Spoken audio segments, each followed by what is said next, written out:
Hey, I would like to discuss something really quickly with you because it's 11:30 at night and I have been and I'm having coffee. It's been that kind of a day. I can't even tell you how I've been. It's been the kind of day where you're having coffee at 11:30 at night after watching hours of pointless YouTube videos trying not to think about what you're going to be thinking about anyway. So, I am going to have you stare at this lovely little section I have here.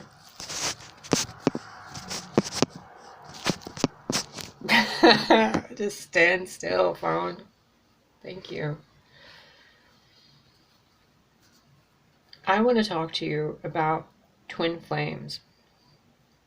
I have been pondering this for not this video.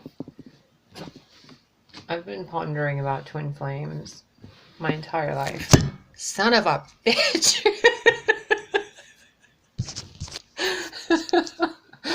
God, is everything just a Benny Hill show today, bro?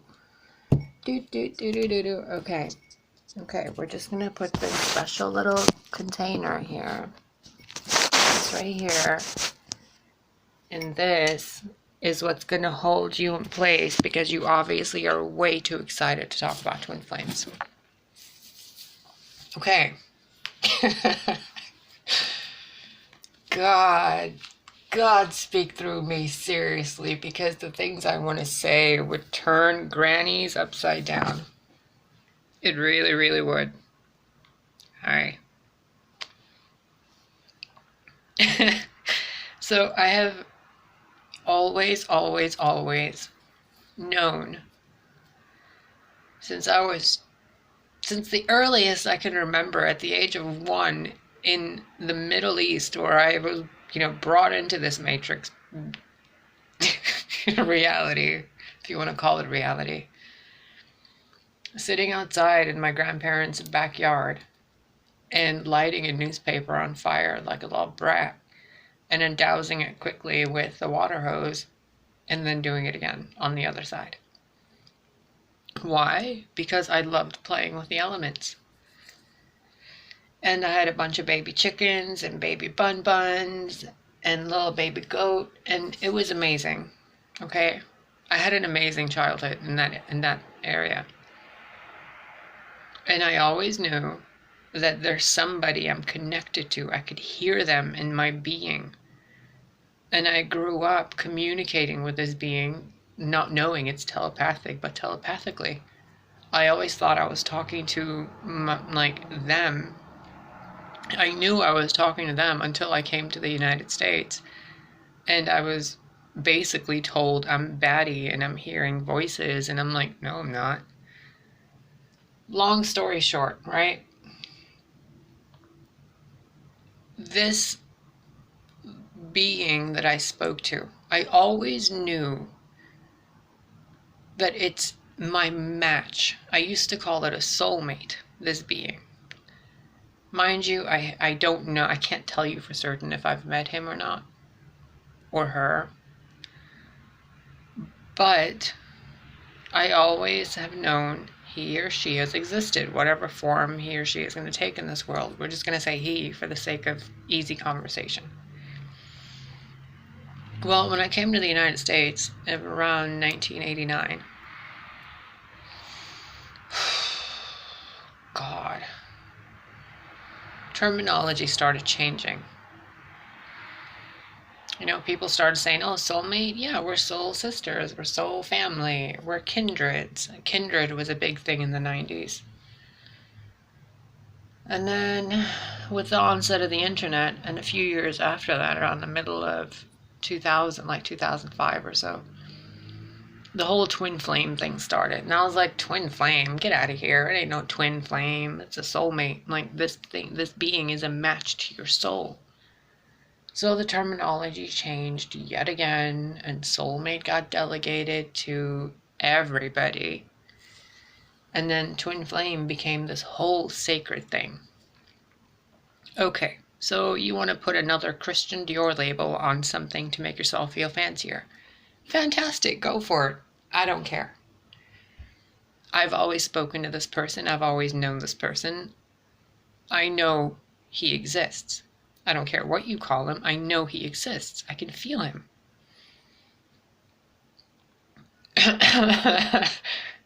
Well, 7 years ago, I thought I met him in person. Instantaneous click. Like the being I would speak to stopped speaking to me when I met this person that I thought was him. To this day, I can't tell you for certain if this person that I've spent nearly a decade with is that person I spoke to as a child or not. But I can tell you the voices sound similar, eerily similar. The vibration, the sensations, the way, the communication, the body language, everything was like a perfect mirror. And throughout the process of my life, I have always bent over backwards far too much for everybody. And when I had met him, he bent over backwards to the point where he broke himself in two to get me to be able to stand on my own 2 feet. Because I had done the pretzel routine for everybody in my family and everybody I knew. Everybody, literally everybody, I was the mom. From beginning to now, despite gender, despite anything, I was the mom. The therapist, the mom, the best friend, the shoulder to cry on, never, ever, ever the love of their life. And when their problems were done, they were gone. And I was left a broken wreck. And here comes this perfect, sweet, gentle, caring, generous heart of pure light guy in his late 20s, flying halfway across the country, renting an apartment for me to stay in until he moves there and we move in together. Then we buy a house. We adopt a bunch of cats and dogs. We have this entire epic love story. Throughout all of it, we went through hell and back, built an empire down there, ruled it, came back, redeemed hell, redeemed everybody, did everything, spent thousands of lifetimes together. Like, all you can just keep going and going and going. We did it, okay? Throughout all of it, I've been so focused, thanks to him, to getting myself to a healthy point in life. A healthy self-love, self-respect, and everything. He was showing me how much I was worth being loved. He did everything he could to the point where it depleted him. It was both a unhealthy relationship and healthy relationship because of how much we had both struggled in life. We filled the other one's weak spots, basically. I'll be your shield, you be my sword. We did it. We did all of it. And for a while now, I don't want to get into too much of the details, I've noticed how many channels there are that speak about twin flames, false twin flames, narcissists, soulmates, ghosting, silent treatments, toxic relationships, abusive family members. They're like puking out the word abusive as if it's saying, oh, this is Chanel. Oh, it's Chanel. Yeah, he's totally your Chanel. Bitch, what? That person, whether they're a narcissist or the love of your life, your heart and your consciousness felt love for that person. You two created a sense of love together. How dare you, as an individual person in union with someone else, involve other people in the sanctity of love that you're creating with your partner? And then when you have problems with that, you go to the other people that aren't your partner and complain and gossip and whine and cry and drink and laugh and cheat and do whatever the fuck you're doing. and then claim that you're in a healthy relationship or that your partner is toxic when you're the one going to the other outside members involving third parties to justify your excuse of lack of self-worth. Okay? The love of my life has ghosted the fuck out of me for a year almost, giving little bits and pieces only of communication, only to the point like when it's been completely blatant that we are both looking out for the other one's survival, well-being, like life's gonna hit you in the face, bro, you gotta watch out. And he'd be like, thank you, thanks, because I get the intuitive shit and he knows it, and he gets the logical shit and I know it. So when we get to this point in life, which has happened repeatedly, where he sees something that I don't, regardless of silent treatment, regardless of ghosting, he will save my ass and point it out. And I do the same for him. But is there open communication between us currently? No. Are we totally like head over heels for each other? Yes. Is it totally admitted? No. Is he a narcissist? No. Is he depicting narcissistic behavior? Yes. Am I a narcissist? No. Am I expressing narcissistic behavior? Yes. Am I clingy, needy, attention needing? No. Do I adore his company and enjoy every moment with him to the point where I'm almost like, just stay with me all the time and it's totally fine because I love you and being with you makes what I do even better. But if you go and tell this to somebody outside of the relationship, they're like, oh, that's not healthy, that's toxic. That's a false twin flame. How dare you? How dare you tell me that what I feel is false?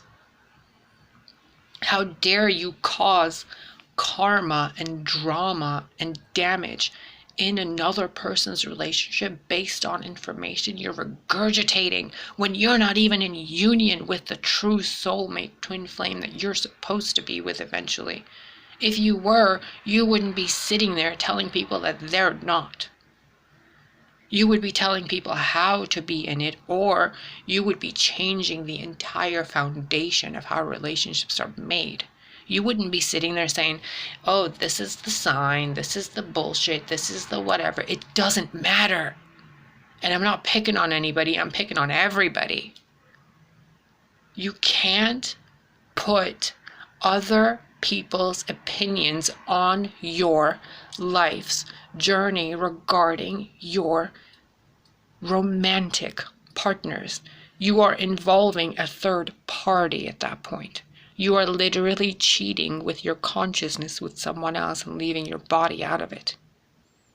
When you should be sitting with the love of your life, whether they're a narcissist or the most clingy, needy person in the world that just can't get enough of you, which some people are absolutely grateful for, to be able to spend every minute of the day with someone that loves the air you breathe, and you can't get enough of their scent, their feel, their laugh, the sound they make. Everything about them after 7 years was still perfect. And if you go and tell this to some of these people online, they're like, oh, you have this label, this issue, this syndrome, you could use this medication, you could use this kind of support, you could use... No, I am done taking all of this support from people that is completely falsified. Oh my God, this has pissed me off so much over the last year because I have let people get away with so much in my life. 2 years ago, 2.5 years ago actually, I was speaking to a friend in California, and she was in a lesbian relationship, and she was thinking how much she's, a lesbian, and she was totally about it, and she's like, yeah, I'm totally this, and I love this girl and everything. I'm like, fantastic, like, congrats to you. Actually, it was 3.5 years ago. And then 2.5 years ago, she's communicating with me about how this girlfriend that she's been in love with raised her 2 kids with for quite some time, and like they knew each other before they moved in and became a couple.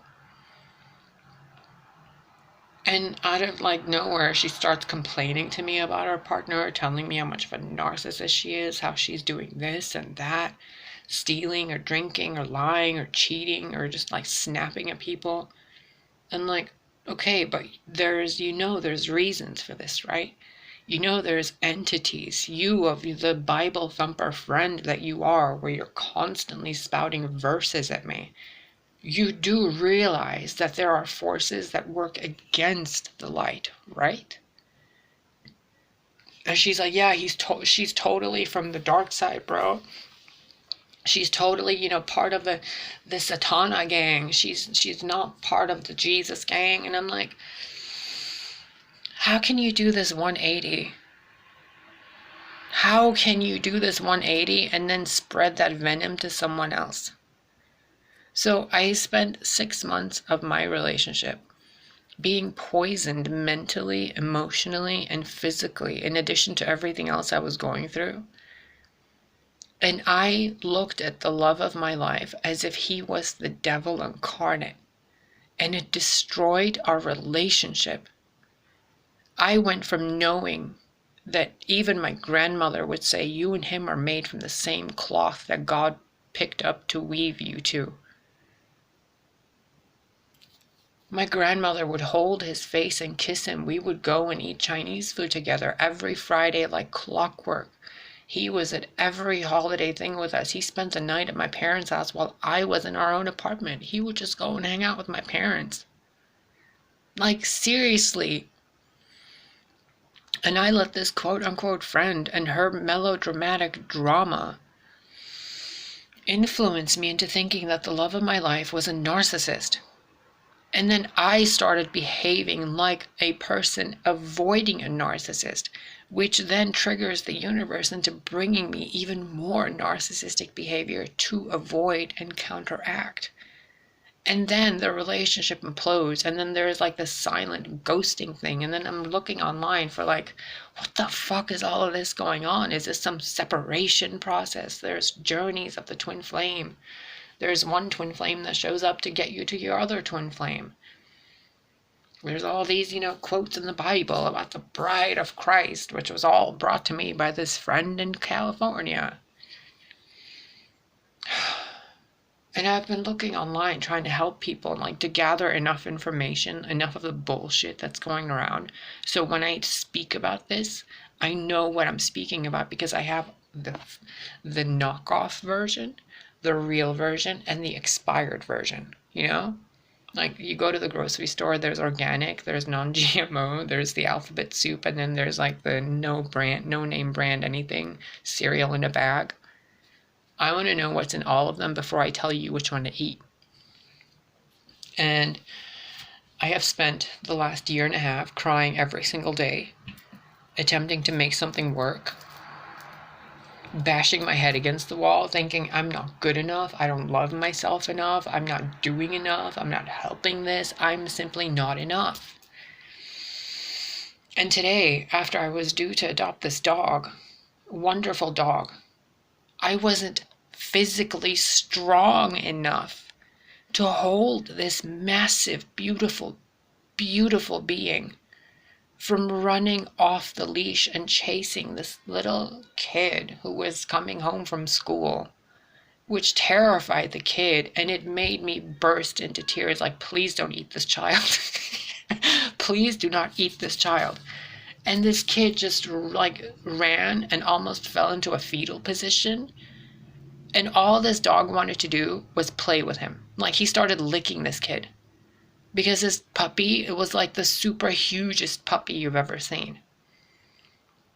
A boxer and a husky with pit bull. Like, huge fucking dog. Strong as an ox. And here I am, 120 pounds, trying to control it.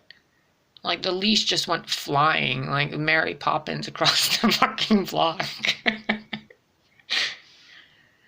And again, the universe showed me, you're not enough. And today I've spent quite a few hours crying, thinking, wow, I must have an endless source of water within me to be able to cry this much. Like, joys of being a Scorpio sun sign, right? I froze all the water a long time ago. So I would love right now to be able to just give you my heart and everything that I know so that I wouldn't have to speak about this anymore, ever. But sadly, we're not there yet.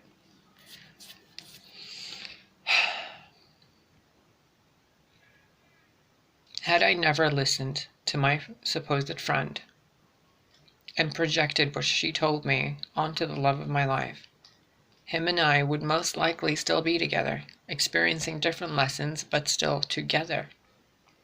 Now there's so much confusion and doubt and just delusion that we can't even get through a conversation with each other. There's like barely even a phone call being picked up.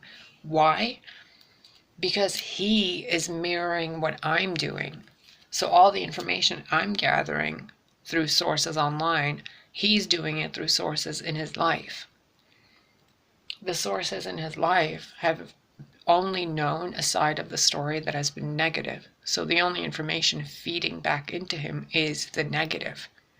The information that I have that I'm gaining through the universe, because you don't get new information, you just get it, what's inside you back at you, is information of abuse, twin flame narcissists, twin flame ghosting, kindreds, soulmates, people that are false, toxic relationships. And I'm thinking, we were together almost a decade.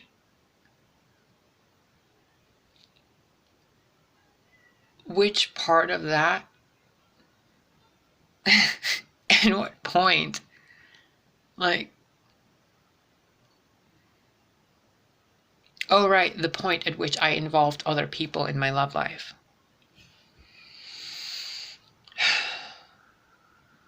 All of this aside, okay? Twin flames do exist. Step one, you are your own twin flame. You are good enough. You are loved, loving, and lovable. And you have to connect with the universe, your source, first, before you can connect with someone else. Otherwise, you become an energy vampire. That is fact. If you don't have your own power source, your battery is going to run out and you're going to need to charge on something. So you charge on things that are connected, such as meat, fruit, people that are connected to God.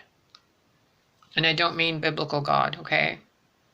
That's a whole other thing. Twin flames. Are they real? Yes. Can everybody have one? Yes. Are they all going to have one in one lifetime or another? Probably not, because everybody's going through their journey in different stages. Are all the journeys mentioned by twin flame teachers accurate? No, they're not.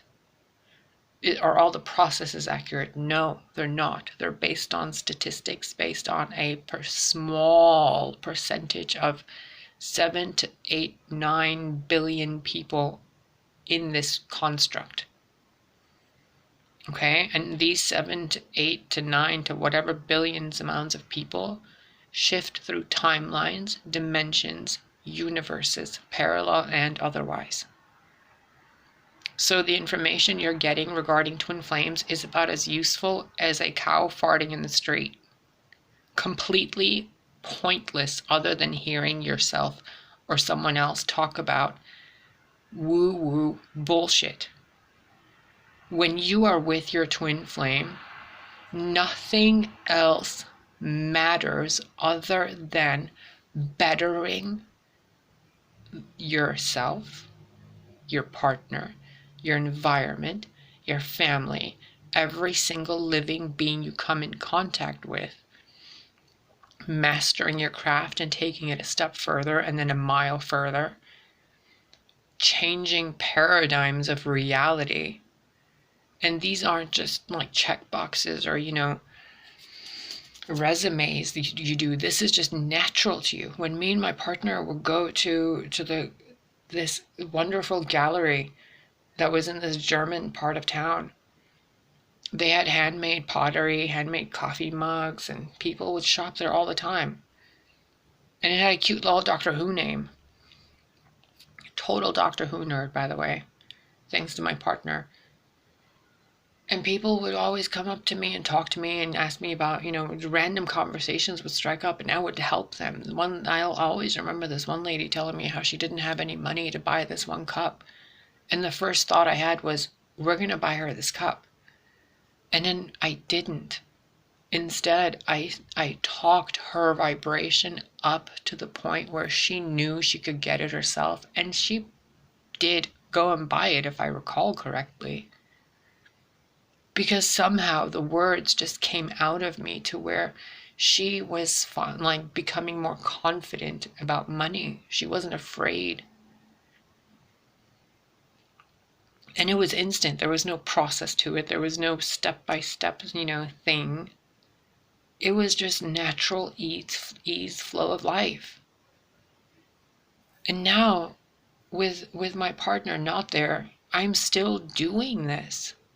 I was just at the bank the other day, and the bank teller was telling me how she's afraid to live alone, and she would probably cry a lot, and I'm standing there and filling out this withdrawal form on the paper because my bank card was expired.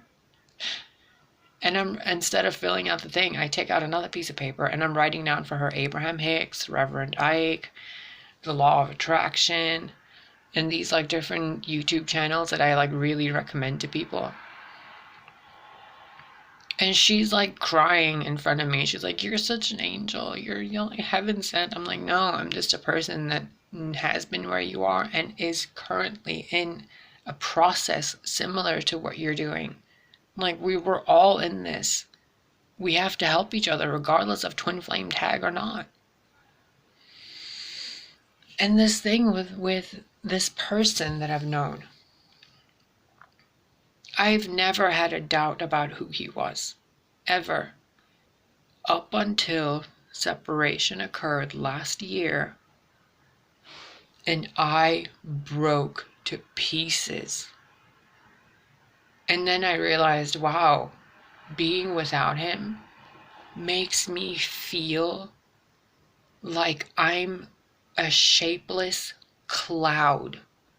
A simple breeze would obliterate my existence. A commercial on TV, someone just saying a word, a duck flying over the clouds, would make me burst into tears. The simple mention of the state we lived in, really. And the guy I would call him in hysterical tears, and he would pick up and listen to me for 3, 4, 5, 6 hours. He would leave the phone on speaker while he would do his work online on the computer. He would be running around the house doing his thing, having his headset on, and I would just be talking to him, and he would talk and give advice, on and off, but he would just listen. And then after a few months, the hour-long conversations happen once or twice a month, or once or twice a week. And then after a while, he pulled back more, and it broke me even more. And I realized, oh my God, he's helping me. He's still helping me. I'm still in union. This separation isn't even separation. It's a fucking illusion, because the distance is helping me build, I don't want to call it armor, but it's helping me build a force field. I don't know how to word it. When you're in the movie The Fifth Element, when they're remaking Lilu from the Gauntlet, and her body's ready, but before she can come out, they have to blast her with UV light so her skin forms. So I've been separated with this guy, and whenever I get close to him, I stop trying to be better, because I'm instantly oh, I love you. I just love you. Let's just have the best life, and let's go help everybody else. Which then triggers me back into the whole process of, I keep doing this for everybody else. And every time I'm with him, I'm less than myself, which makes him carry more of the weight. And when he pulls back, I become aware of my supposed less than, which then brings me to issues. And if I keep chasing after him, he keeps pulling the other way, and people call it the runner-chaser dynamic. It's not that at all. It's teaching you. It's like two people attached with each other on a golden string. If you go too far, you snap back together. You snap back enough to realize what it is you're going towards, and then you bounce back again. If you start going in separate directions, eventually it bounces you back towards each other. If you go parallel together at the same time, you get pulled apart enough to know that there's distance between you, and it's okay. That you need the distance in order to build your ability to resist weakness, to build up strength and muscle. In order to have 8-pack abs, you need to rip apart your muscles. And then they reform into that beautiful sculpted shape. You don't get 8-pack abs by sitting there and just thinking, oh, I'm just so comfy, cozy, everything's fine. No, it's not. Do not give in to complacency, thinking that it's, union. Union is actually occurring when you're separated. When you're together, you're in the flow of life. You're in the waterfall, the stream of existence. It's not even a label to it. Time goes by so quick that you can't even realize 7 years went by. And during separation, quote unquote separation, every second is like an eternity. Why? Because you're becoming aware of just how much you've ignored yourself. And then you look online and you're like, how do I get through separation? When is my twin flame coming back? He's not. Because he never left. So why don't you take this time to stop being a fucking wimp? Learn how to be a goddess so that the god you want will look at you and be like, that's who I want to be with. Instead of being like, oh, can we feed her some ambrosia so she can just gain godlike powers because the bitch's lazy.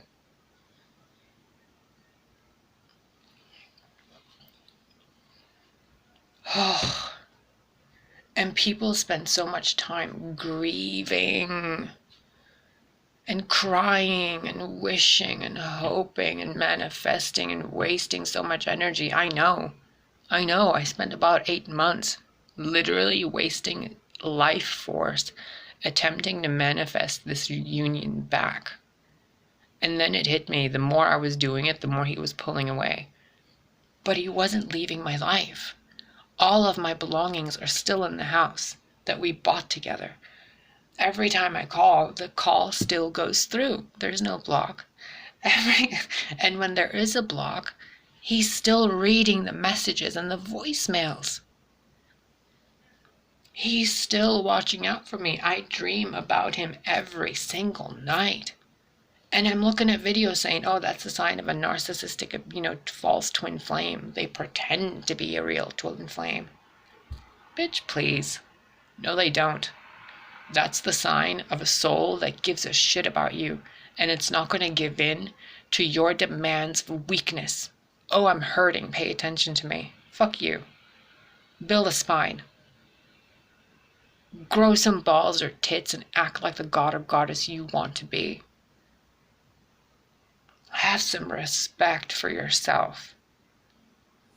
You can spend a year crying, or you can spend a year thriving through the tears. And it took me quite a few months to figure out, oh my God, this is all for my benefit. I'm supposed to be learning from this how to be the pillar of strength that he saw in me that I wasn't aware I had. Without him to reflect things back at me, I only had myself to reflect things back at me. And I wasn't doing it. I was too busy trying to get everybody else to be okay. And in this apartment I've been in, I'm noticing myself and I'm looking around thinking, none of this is what I want. Why doesn't this look like how I, imagined it or visualized it? Or I have this beautiful life and everything just seems so off. Why? because I'm perpetually waiting for union. And today it hit me like a giant, massive dog jumping on top of me, licking my face. And then I just sat there. I didn't know if I was laughing, if I was crying, if I was happy, if I was like terrified that he's gonna eat me. And I realized with the mix of all these emotions, like, dude,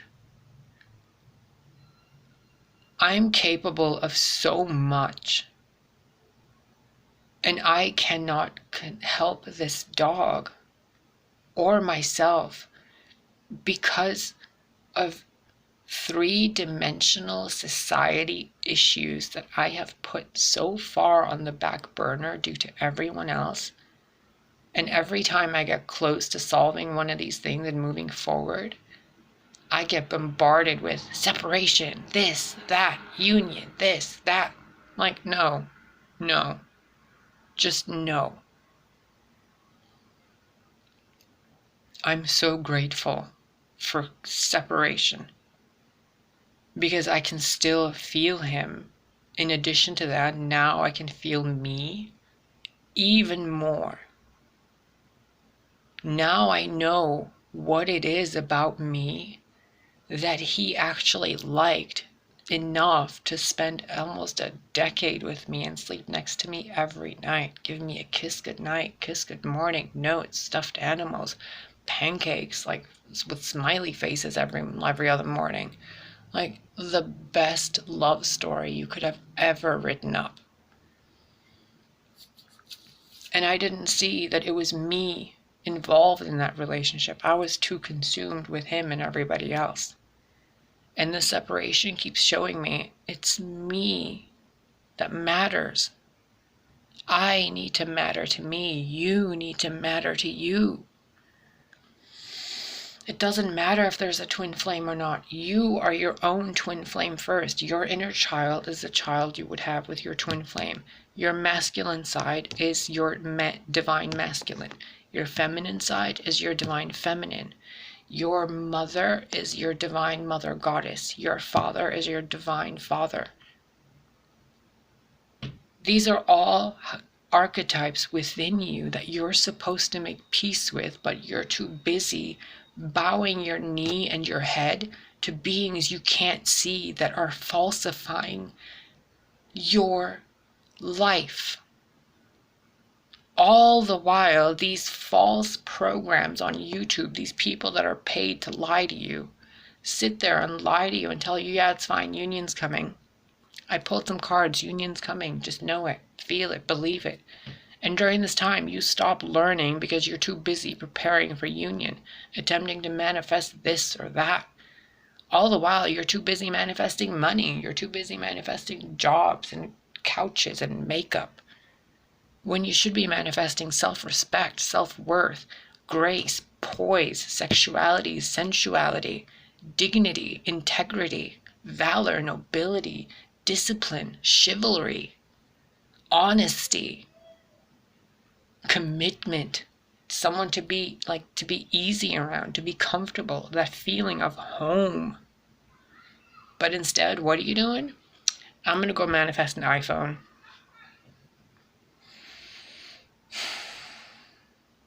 You want to download Grindr? What about Tinder? WhatsApp? Fuck app, that's WhatsApp. 1,000 different ways for you to distract yourself. And then the other Bible thumpers are like, it's the mark of the beast. The mark of the beast is pretty much your cell phone. Because you're acting like a beast on a device when you're supposed to be looking within.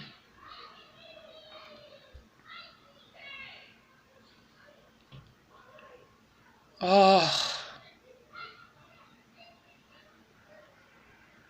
I need a minute. Holy shit.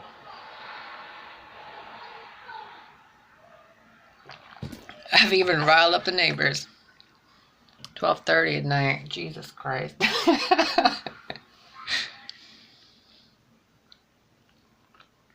I wouldn't be mentally and emotionally, spiritually and physically where I am had he been in my life still. Because every time I would have been pissed off, I would have blamed him instead of myself. And by not blaming, but I would have pointed the finger at him like, you're the cause of this because you're exhibiting this kind of behavior because so-and-so told me that this is what narcissists do. The guy isn't a narcissist. He never ever was. But because of all the bullshit online and everywhere you look, you're like, oh yeah, that's that behavior. No, people have bad days, people have bad months, and people have bad years. It doesn't make them bad people. People cheat. It doesn't make them bad people. It doesn't mean they're going to cheat for the rest of their lives. Are you up to par of self-respect so that your partner finds you attractive, desirable, confident? Or are you wearing nothing but PJs day in and day out, eating everything like a pig, wondering, like, picking your nose, farting everywhere, and you're just like completely revolting? And you're like, he cheated on me, he's a dog. Well, at least he doesn't look like a warthog in the woods rummaging for truffles.